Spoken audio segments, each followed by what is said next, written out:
काले पानी, जिंदगी भर तो हमें भेज के काले पानी।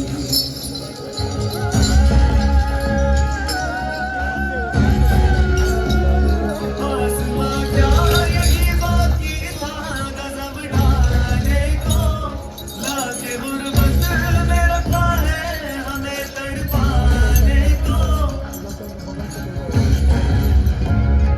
आसमां क्या यही बाकी था गजब ढाने को, लाके गुर्बत में रखा है हमें तड़पाने को। आज जिस घर में हम तैयार थे मर जाने को, जिंदगी हमसे छुड़ाया है काश आने को।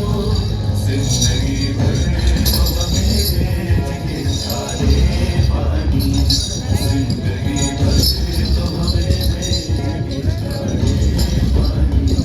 कोई माता की ऊँटों पे न डाले पानी, कोई माता की ऊँटों पे न डाले पानी।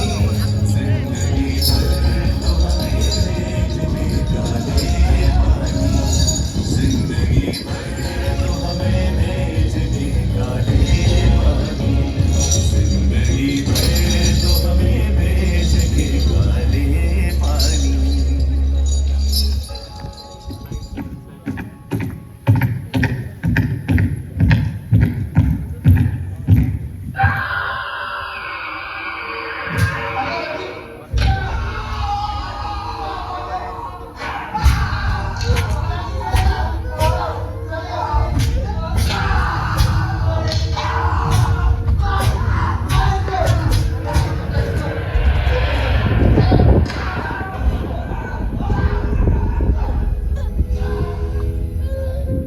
अब भी मौजूद है जुल्मों की निशानी लोगों, दरो दीवार पे लिखी है कहानी लोगों। कहां से शुरू करूं ये कहानी? जुल्म सितम की यह दास्तां, आजादी के परवानों की वीरता और त्याग की गाथा।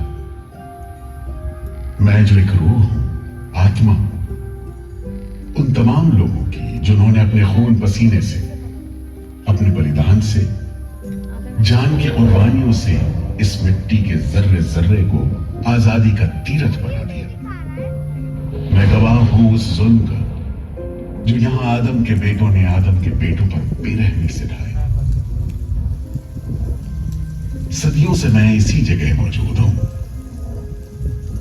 मेरे सीने में दफन है वो सारी कहानियां जिन्होंने इन हरे भरे खूबसूरत टापुओं को वो खौफनाक नाम दिया, काला पानी।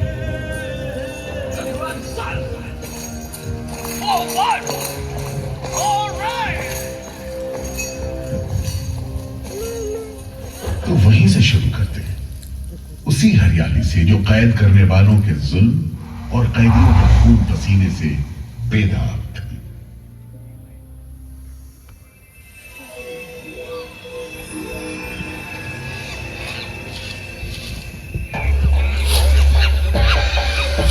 कहते हैं अंडमान द्वीप समूह का नाम रामायण के प्रतापी वानर देवता अंडमान यानी हनुमान के नाम पर रखा गया।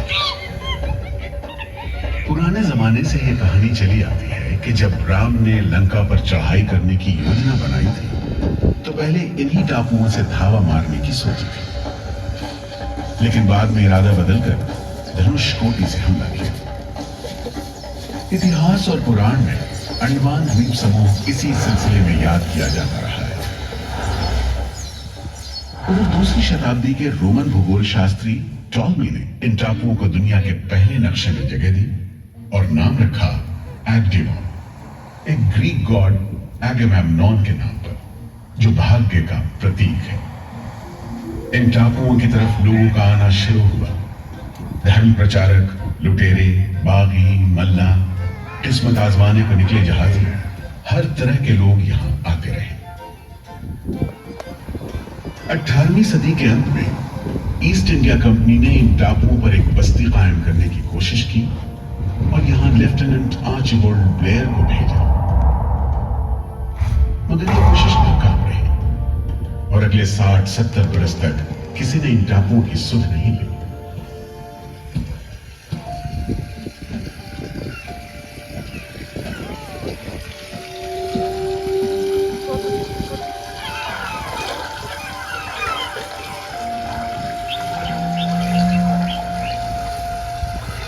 प्राकृतिक खूबसूरती और शांत समुद्र के बीच जिंदगी की खामोश लहरें उठती और बैठ जाती। उगते सूरज के साथ पक्षी जागते और डूबते सूरज के साथ इन टापुओं पर जिंदगी सुकून से सो जाती। कि तभी भारत का पहला स्वाधीनता संग्राम यानी 1857 की आजादी की लड़ाई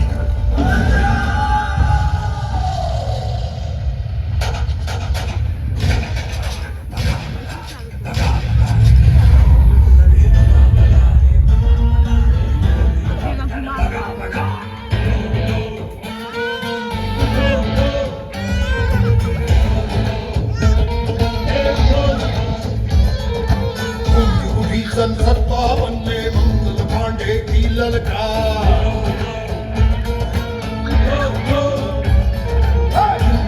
सन 57 में मंगल पांडे की ललकार भारत छोड़ो जाओ अपने देश बाहर रानी झांसी तात्या तोपे रानी झांसी तात्या तोपे रानी दिल्ली दरबार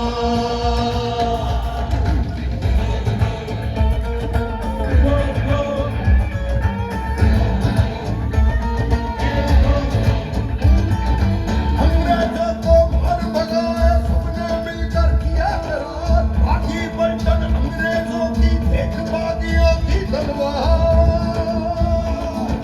चली मशाले आजादी की तोपे गरजे बारंबार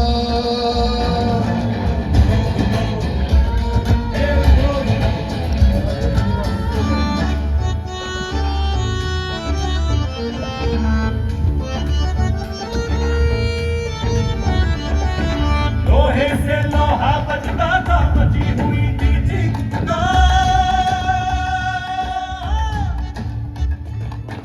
लोहे से लोहा बचता था मची हुई थी चीख पुकार सुनो कंपनी वालों सुन लो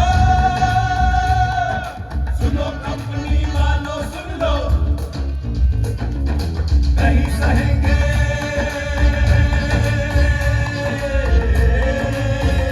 अत्याचार अत्याचार अत्याचार अत्याचार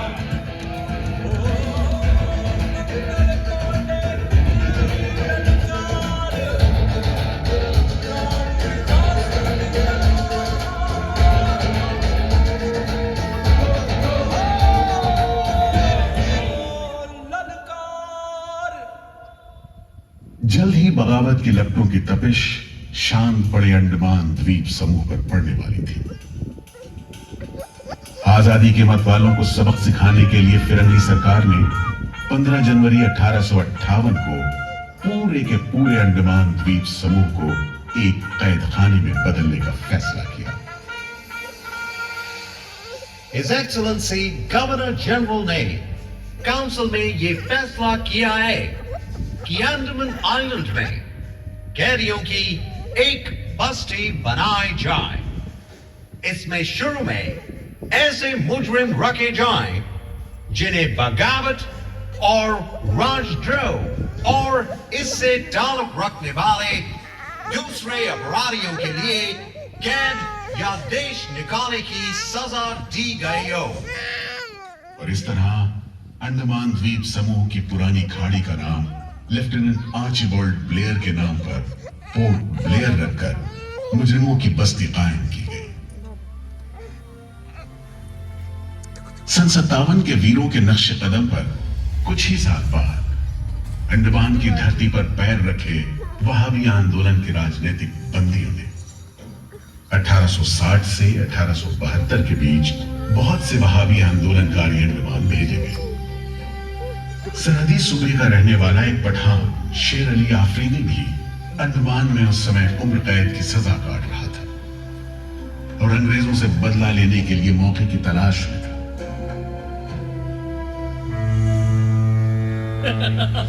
क्यों है शेर अली, तुम इस भीड़ भाड़ में कैसे? ओए, हम सुना है फिरंगी का लाट साहब इधर आता है। हम भी देखने आया है जुल्म करने वाले का सरदार कैसा दिखता है।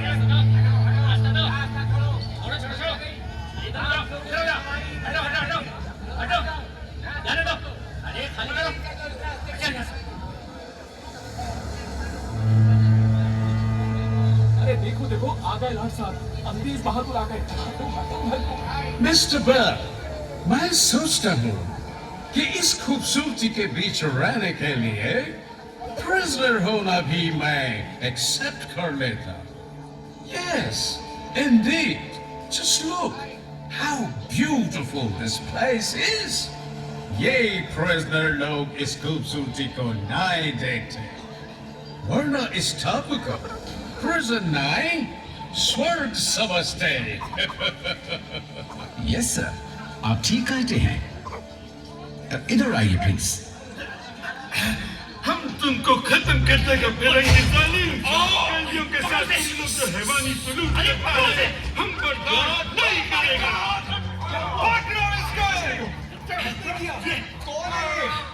शेर अली है सजा याफ्ता कैदी, सजा में रियायत पाकर नाई की दुकान चलाता है। जैसा कि होना था, शेर अली को फांसी हो गई।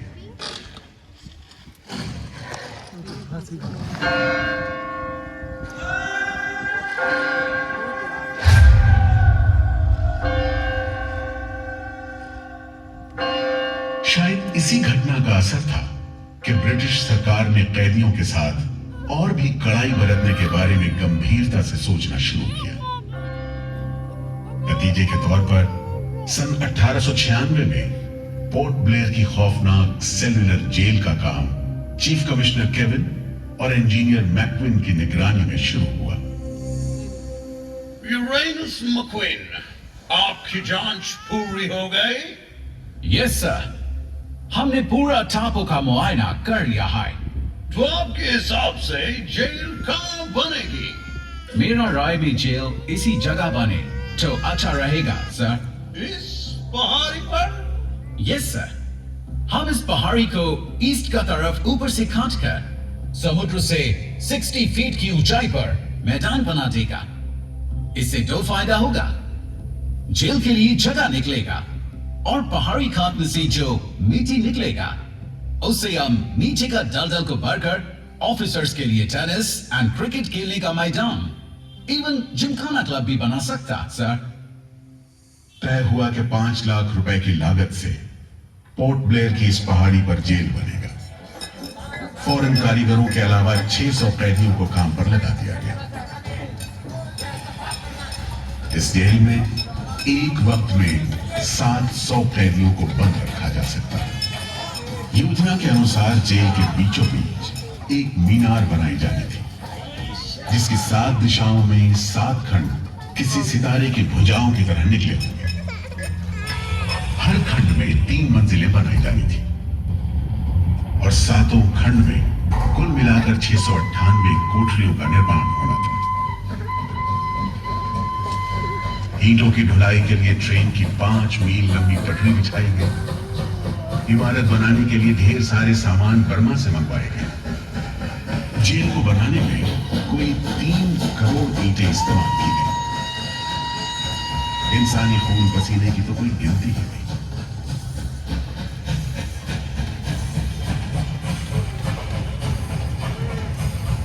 सुबह, दोपहर, शाम, रात कोड़े चलते रहे और काम होता रहा।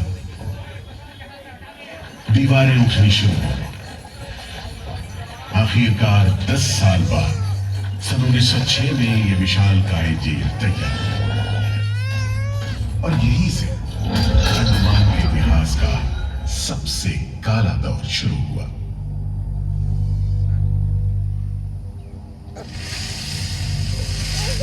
हाँ, सच कहते हो। आज भी उस दौर को याद करके झुरझुरी सी हो जाती है।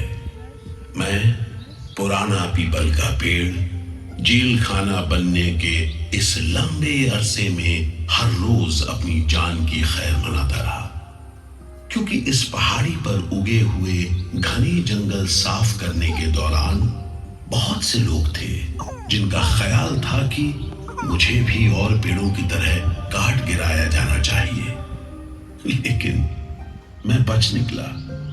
मेरी किस्मत में शायद खड़ा रहकर इस जेल में होने वाली यातनाएं देखना लिखा था। हर एक कैदी जेल के फाटक के भीतर आकर मेरी डालियों के नीचे से ही निकला है।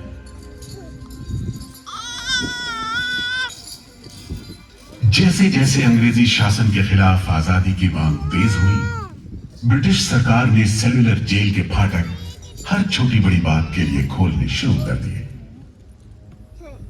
किसी ने पर्चा निकाला तो अंडमान जेल, किसी ने लेख लिखा तो अंडमान जेल। लेकिन जब आजादी की लौ दिल में जल रही हो तो लोगों को कब तक रोका जा सकता है? 20वीं सदी शुरू होते होते फिरंगी सरकार के खिलाफ जंग में तेजी आ गई। अलीपुर षड्यंत्र कांड, चटगांव डकैती कांड, काकोरी कांड, लाहौरी बम कांड, मोपला विद्रोह, नासिक षड्यंत्र, कितने मामले गिनवाएं, ये सूची लंबी है। लिहाजा एक नए किस्म के अभियुक्तों ने अंडमान की सेल्युलर जेल में कदम रखा। ये नई किस्म थी क्रांतिकारियों की। क्या शानदार लोग थे, मस्ती में झूमते गीत गाते जेल में कदम रख रहे थे, मानो जेल नहीं मंदिर जा रहे हो। आजादी के ये परवाने देश के कोने कोने से आए थे। सरफरोशी की तमन्ना अब हमारे दिल में है, देखना है जोर कितना बाजुए कातिल में है। वक्त आने दे बता देंगे तुझे आसमां, हम अभी से क्या बताएं, क्या हमारे दिल में है। सोहन सिंह भकना हाजिर। मोतीलाल वर्मा हाजिर। पंडित परमानंद शास्त्री हाजिर है। बटुकेश्वर दत्त हाजिर। सचिंद्र नाथ सान्याल हाजिर। उल्लासकर दत्त हाजिर। पृथ्वी सिंह आजाद, पृथ्वी सिंह आजाद हाजिर। हर आदमी के दिल में स्वाधीनता की लौ जल रही थी। इस जोत को बुझाने का काम ब्रिटिश सरकार ने जिस अफसर को सौंपा वो था सेल्युलर जेल का जेलर डेविड बेरी। जमादार। जी हुजूर। नया कैदी लोग आया? जी सरकार, सभी लाइन से खड़े हैं। ठीक है, सुनो, इनसे कह दो कि इस जगह पर हम शेर को पालतू बनाता है। तुम जेल का दीवार देखता है, जानता है इसको इतना नीचे क्यों बनाया? इधर से कोई भागने को नहीं सकता। यह सब तरफ 1000 माइल्स तक पानी है और ऊपर खुदा है, और तुम हमको देखता? हम इधर का खुदा है, डेविड बेरी।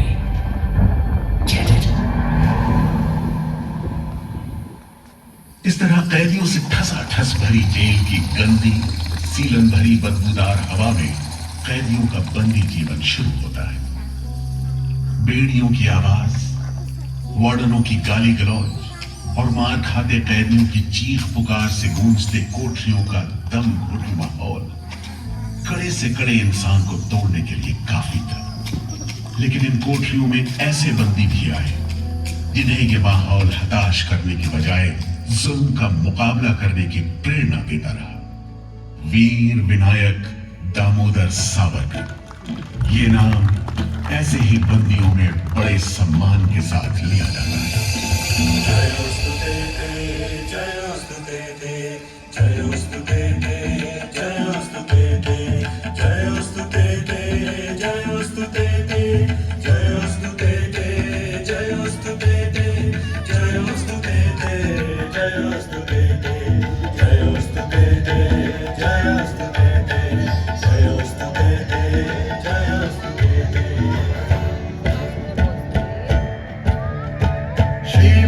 मंगले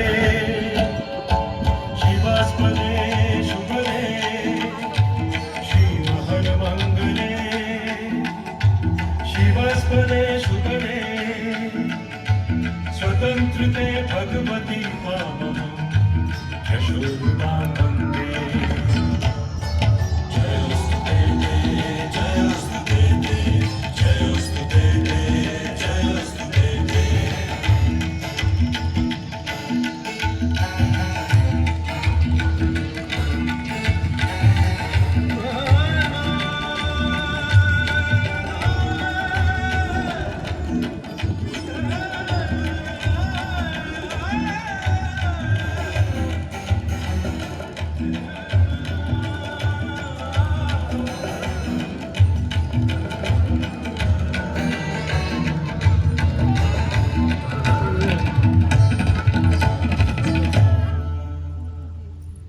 बेड़ियों में जकड़े वीर सावरकर जब सेल्यूलर जेल के अहाते में दाखिल हुए तो उनकी जंजीरों से जुड़े लोहे के पट्टे पर उनके जेल की मियाद खुदी हुई थी 50 बरस। 24 दिसंबर 1910 से 30 दिसंबर 1960 तक। विल सावरकर, तुमको 2 बार का उम्र कैद का सजा मिला है। 50 बरस बाद सरकार तुमको छोड़ देगा। मिस्टर पेरी, तुम्हें विश्वास है कि तुम और तुम्हारी सरकार 50 बरस यहां रह पाएगी? सावरकर को इस बात में रत्ती भर भी शक नहीं था कि आजादी की जो लपटें हिंदुस्तानियों के मन में धधक रही हैं